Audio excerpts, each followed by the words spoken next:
আসসালামু আলাইকুম। পৃথিবীটা আসলে কোন দিকে যাচ্ছে?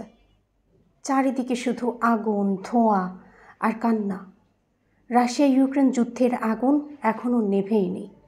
ইসরায়েল প্যালেস্তাইনে রক্তের নদী বইছে। পাকিস্তান, আফগানিস্তান সব জায়গায় মৃত্যু যেন নিত্যদিনের খবর হয়ে উঠেছে। কিন্তু সুদানের গল্পটা আরও ভয়ঙ্কর, আরও অমানবিক। কারণ এখানে শত্রু কোনো বিদেশি শক্তি কিন্তু না, এখানে মানুষ মরছে নিজেদের হাতেই। একই দেশের মানুষ একে অপরের ঘর জ্বালিয়ে দিচ্ছে। একই পতাকার নিচে জন্ম নেওয়া মানুষ আজ একে অপরের রক্তে নিজেদের হাত রাঙাচ্ছে, শুধু ক্ষমতার লোভে, শুধু রাজনীতির খেলায়। ভাবুন তো, যেই শিশুটি গতকাল স্কুলে যেতে চেয়েছিল, আজ সে মায়ের কোলে নিথর হয়ে পড়ে আছে। এটাই কি আমাদের সভ্যতা? এটাই কি সেই পৃথিবী যেখানে আমরা শান্তির কথা বলি?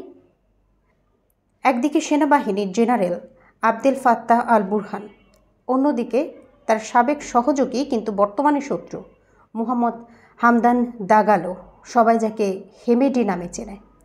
এই দুই জেনারেল এখন ক্ষমতা দখল নিয়ে লড়ছে কে দেশ চালাবে, কে বেশি প্রভাবশালী হবে।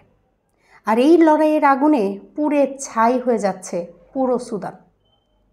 2019 সালে সুদানে আগের শাসক ওমর আল বাশির ক্ষমতা হারানোর পর থেকে নতুন সরকার গঠনের চেষ্টা করা হয়, কিন্তু সেনাবাহিনী আর আরএসএফ এই দুই পক্ষের মধ্যে শুরু হয় ক্ষমতার ভাগাভাগি নিয়ে বিরোধ।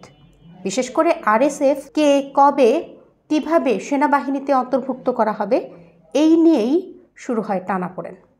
শেষমেশ 2023 সালের এপ্রিল মাসে সেই দ্বন্দ্বই রক্তক্ষয়ী গৃহযুদ্ধে রূপ নেয়। এই যুদ্ধ শুধু রাজনীতি না, এর পেছনে আছে বিপুল অর্থ আর স্বর্ণের খেলাও। আরএসএফ নিজেদের দখলে রেখেছে দেশের বড় বড় স্বর্ণখনি আর বাণিজ্যিক রুট, যেখান থেকে তারা পাচ্ছে কোটি কোটি ডলার, অস্ত্র কেনার টাকা, সৈন্য নিয়োগের টাকা।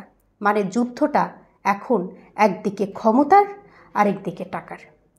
এই যুদ্ধে শুধু সুদানের মানুষ নয়, বাইরের দেশগুলোরও হাত আছে বলে অভিযোগ উঠেছে। রাশিয়া, মিশর, ইভেন সংযুক্ত আরব আমিরাত, তারাও নাকি অস্ত্র, অর্থ আর লজিস্টিক সাহায্য দিচ্ছে, যে কারণে যুদ্ধটা থামছেই না, বরং দিন দিন আরও ভয়ঙ্কর হয়ে উঠছে। ভাবতে পারেন, এখনো পর্যন্ত 15,000-এর বেশি মানুষ মারা গেছে, আর প্রায় 1 কোটি মানুষ নিজেদের ঘরবাড়ি ছেড়ে পালিয়ে বাঁচতে চেষ্টা করছে। গ্রামগুলো একেবারেই ফাঁকা, হাসপাতাল ধ্বংস হয়ে গেছে, খাবার নেই, ঔষধ নেই। জাতিসংঘ তো বলছে এটা এখন আফ্রিকার সবচেয়ে বড় মানবিক বিপর্যয়। আর এই যুদ্ধে সবচেয়ে নির্মম চরিত্রটা কার জানেন? নারীদের। ধর্ষণ, অপহরণ, নির্যাতন, প্রতিদিন নতুন নতুন খবর আসছে। অনেক নারী তো বাধ্য হচ্ছেন খাবারের জন্য অথবা নিজের পরিবারের নিরাপত্তার বিনিময়ে নিজের মর্যাদা, নিজের সম্ভ্রম বিসর্জন দিতে। শিশুরাও নিরাপদ নয়, তাদের ওপরও নির্যাতনের ঘটনা বাড়ছে খুব ভয়ঙ্করভাবে।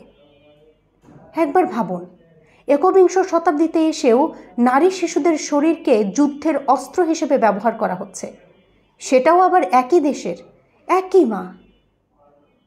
স্যাটেলাইট ছবিতেও এখন ধরা পড়ছে গণহত্যার দৃশ্য।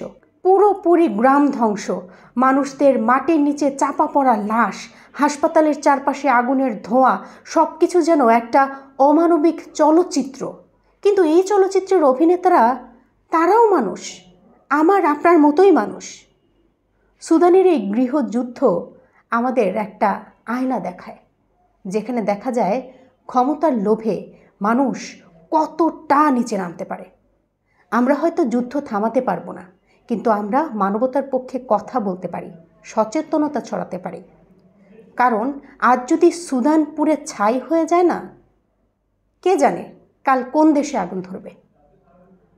মানুষকে জানতে সাহায্য করুন, আওয়াজ তুলুন, যেন অন্তত কেউ আর এটা না ভাবে যে মানুষের জীবন এতটাই তুচ্ছ। এতক্ষণ ধরে ভিডিওটা দেখার জন্য আপনাকে ধন্যবাদ।